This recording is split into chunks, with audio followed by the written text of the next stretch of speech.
All right, let's go. 有冇搞錯啊？落拍都1000啦，話500。係500萬噃。Ah, Cantonese. It's the cool Chinese. So cool it can make a 1980s cell phone look like the latest iPhone. 好似呢個 Model F40咁樣，表面上係一個大哥電話，但你睇到呢度有層白金屬網膜，實際上佢係一個蘇跑嚟。Play some canto pop and the girls instantly like you. 令我口竟不對心，開始放任。Oh no. And of course, they have the best curse words. 又係一條仆街冚家鏟。Yeah，仆街冚家鏟。 But did you know that Cantonese, compared to Mandarin, is actually closer to the form of ancient Chinese spoken during China's golden age of the Tang Dynasty? Yes, that is correct. I'm going to be very interested to see how deeply it goes into the linguistics and etymology of it and all that. In fact, the philology, that's the word I was looking for. I do still prefer the sound of Mandarin, but Cantonese is really cool. Maybe one day. I need to get fluent in Mandarin first. And in this video, we are going to tell you why. This is the ancient origins of Cantonese. Fascinating. Link in the So description. Cantonese is one of China's principal dialects, referred to as Yue in this map. It shouldn't be called a dialect, it's a language. I mean, let's be honest, I'm not disagreeing with him. I understand that's a nomenclature, whatever. I disagree with that nomenclature. In fact, I disagree with calling it all Chinese. I have said this several times, but the reality is saying that Cantonese is Chinese and Mandarin is Chinese as language, right? So you think, oh, it's all Chinese and these are dialects. It would be like saying Italian, Greek, German, and French, they're all European as a language. What do you speak? Oh, they're speaking European, but then French and Greek and German are dialects because they're not mutually intelligible. They can read and write a little bit, but Cantonese, if you speak Mandarin and you watch a movie in Cantonese, you need subtitles. Likewise, same in reverse, with the only difference that it's more common for Cantonese speakers, natives of Cantonese, to also know Mandarin and study it at school than it is the other way around. But they are distinct languages. They, of course, belong to the same family. You want to call the family the Chinese family, it's fine. But just so you know why I'm not a huge fan of calling it a dialect, it is a language. Spoken in Guangdong province and in Hong Kong, and has been exported to just about every Chinatown in the world. Scholars have described Cantonese as a fossil of ancient Middle Chinese, which was spoken during the Northern and Southern dynasties, the Sui dynasty, and the Tang dynasty. And ancient Middle Chinese was the lingua franca of those times, i.e., the language that everyone spoke to communicate with each other, even if they spoke different dialects. Basically the equivalent of what Mandarin is today. So why is Cantonese closer to the lingua franca of ancient times? I love that he pronounced it Mandarin.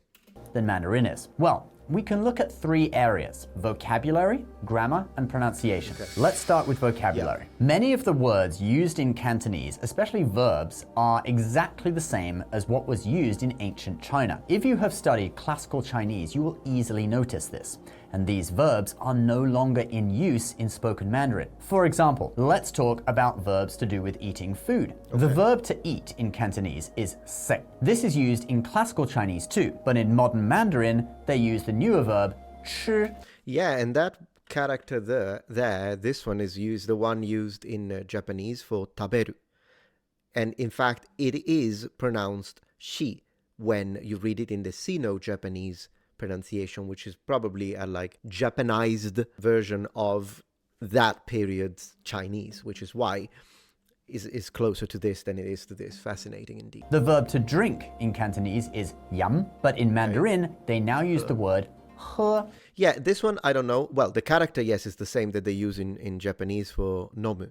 One more thing I want to say, though, is that in Mandarin, they do use the previous character and pronounce it shi in words combinations such as shitang for like the idea of like a cafeteria, so a place where you eat. So it's still not completely disappeared. But those characters, se and yam, and in Mandarin they're pronounced shi and yin, they still retain their original meanings in Mandarin, and they're now just more formal ways of saying eat and drink. You wouldn't really use them in spoken Mandarin, but you can also see them in 2-character words, like the word for food in Mandarin is 食物, literally eat things or things that you eat.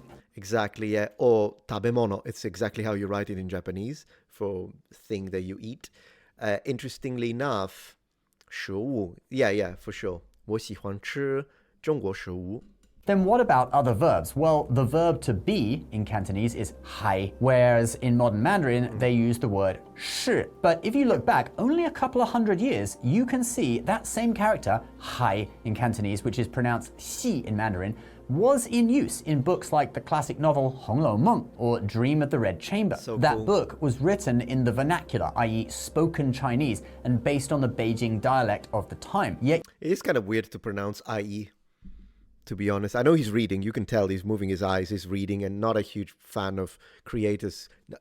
Okay, I'm not a huge fan of people reading. Okay, I prefer to memorize. If that's the case, if I'm going to have to stick to the script, 1-to-1. Still a fan of the creators. I'm just not a huge fan of seeing the people are reading.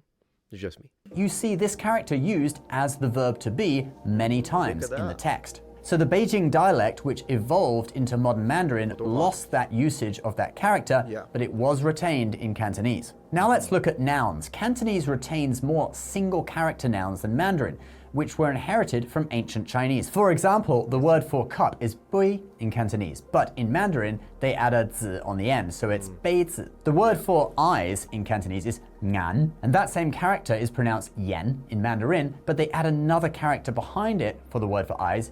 Yeah, that's the thing with modern Chinese. They prefer bisyllable words rather than just single syllable word. To be 眼睛. Now let's look at one more expression. The word to ask how many. In Mandarin, it's 多少, but in Cantonese, it's 几多, and you can see that exact word in the final line of this poem, 盆池, or Pond in a Bowl, by the Tang Dynasty poet Han Yu. Waiting for the night to be deep and the bright moon to go, having a look, swimming around, how many stars can be seen? 几多星? Alright, so we have established that many words in Cantonese are directly from ancient Chinese, way more than in Mandarin. Now let's look at grammar.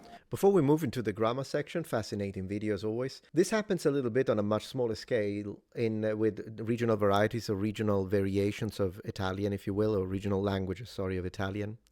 Again, I don't particularly like using dialects, even though in Italian we call them I dialetti. For instance, in both Sardinian and Sicilian, which are highly conservative languages, linguistically speaking, then you have words that are not really, and word order sometimes as well, that is not really used in modern Italian anymore, unless it's in an archaic context.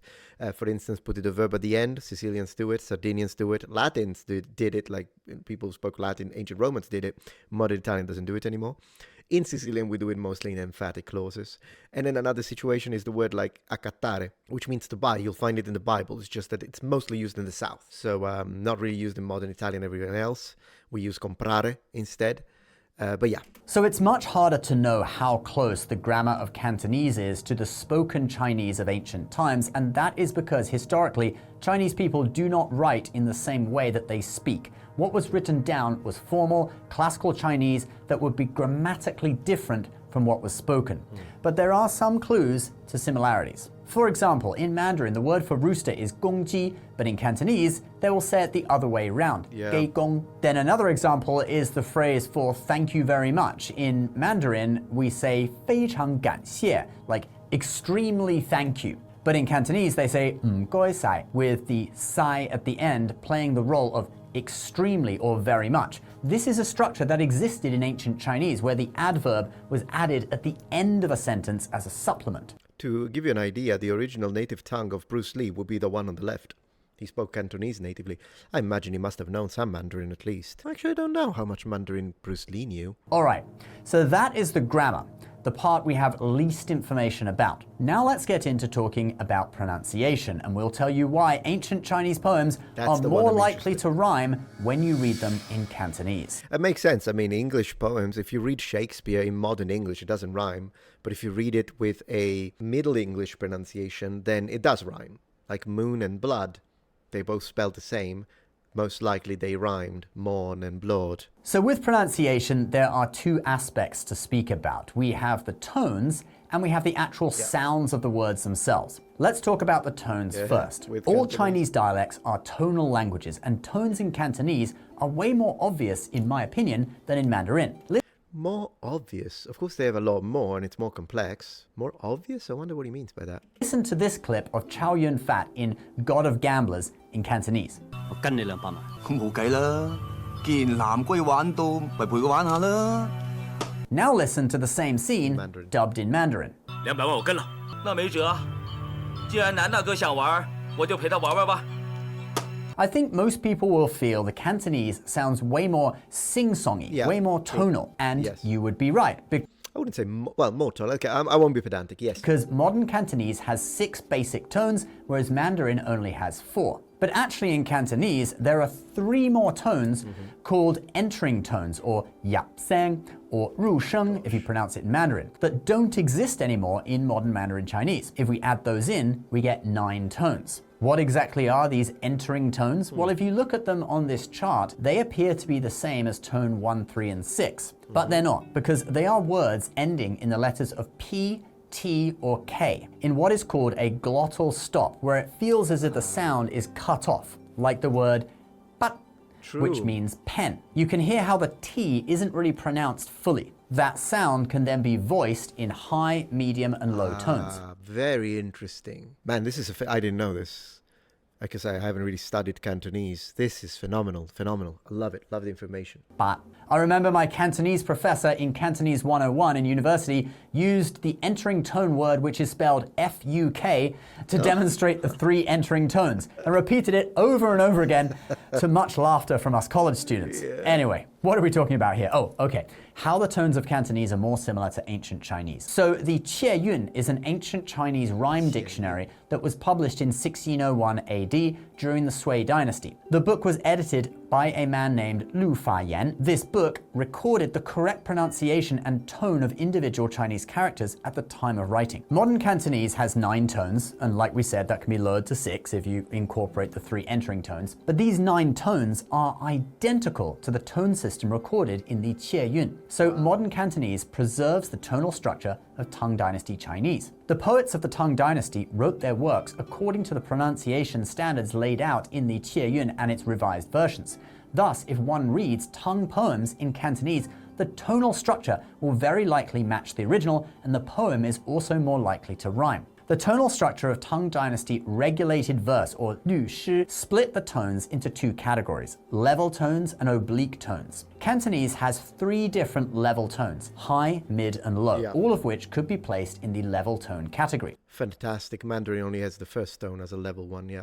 Yet Mandarin now has only 1 level tone. So when Tang poems are read in Mandarin, the level tone category includes Mandarin rising tones as well. In the oblique tone category were placed all other tones, so rising tones, falling tones, and entering tones. These rising tones still correspond to the 2 rising tones in Cantonese, but in Mandarin they now correspond to the 3rd tone, a fall and then a small rise. The falling tone still And the rise is not even pronounced by most speakers. Corresponds to falling tones in both dialects. While the entering tone is still present in Cantonese, it is completely absent in Mandarin. Words that would have been entering tones are now distributed amongst the 4 Mandarin tones, and thus between level and oblique tones when poems are read using Mandarin pronunciation. There are set tone structures in Tang-regulated verse that poets adhere to. Here is one of them on screen now. Those characters represent level and oblique tones. If we now look at the first couplet of Du Fu's poem,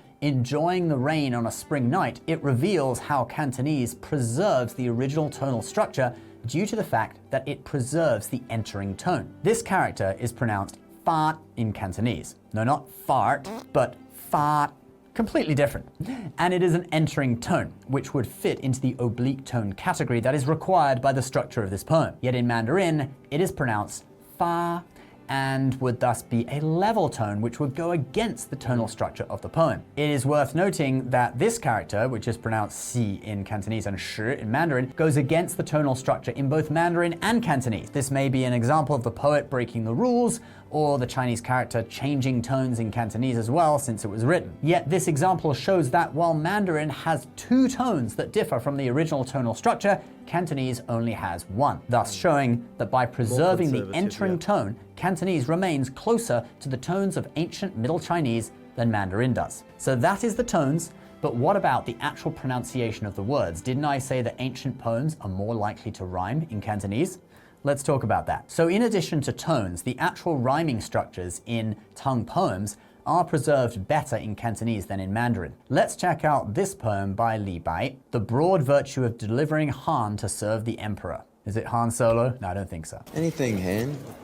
It's Han, but that's okay. In Cantonese, these three characters are pronounced Wing, King, and Ming, and thus rhyme. Yeah. I'm not adding the tones, okay, just for simplicity. Yeah, of Yet in course. Mandarin, the first character is pronounced wrong, and thus it leaves the first line out of the rhyming. I'm curious, wait, so the one at the bottom, of course, is the one for the Ming dynasty, Ming Chao, and it means light or bright, in fact, yeah.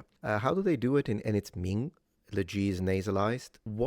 How do they pronounce it in Cantonese? 1 second, we are on 1050. Cantonese, these three characters are pronounced Wing, Oh, it's King, the same. and Ming, and Maybe a thus different tone, I imagine. rhyme.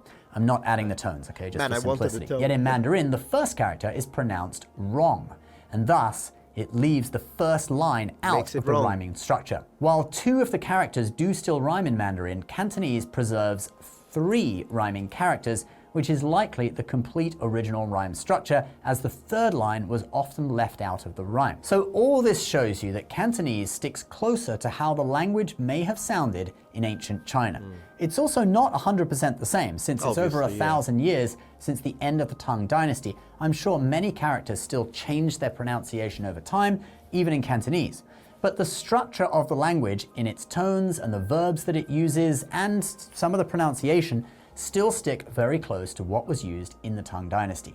So maybe it's a bit like Northern, specifically Sardinian, is closer to Latin than standard Italian, at least when it comes to pronunciation and some conservative sounds and usages, word usage. I think that's why many scholars have called it a fossil of ancient Chinese. The structure is preserved, but the look and feel of it may have changed somewhat. Makes What sense. was once bone has turned to rock, but you can still see what it is, in the case of a fossil. That's very I hope good, that actually. metaphor makes sense. Very much. Now, if you have learned Mandarin, don't feel bad. Go read a Tang Dynasty poem in Mandarin, and Sounds you will beautiful. find that many of the poems do still rhyme as well, just not quite as many as in Cantonese. And although the tones are different, if you don't look too deeply into how the tones were originally supposed to be, then you won't be able to tell the difference anyway. But one thing's for certain, if you only speak Mandarin, you're never going to be as cool as Chow Yun-fat. I don't know if this gets copy claimed. So anyway, very good episode. Loved it. Give him a like and check him out. I didn't even know he was still posting, so that's very good news. Thank you for joining Mandarin's Academy. Bye.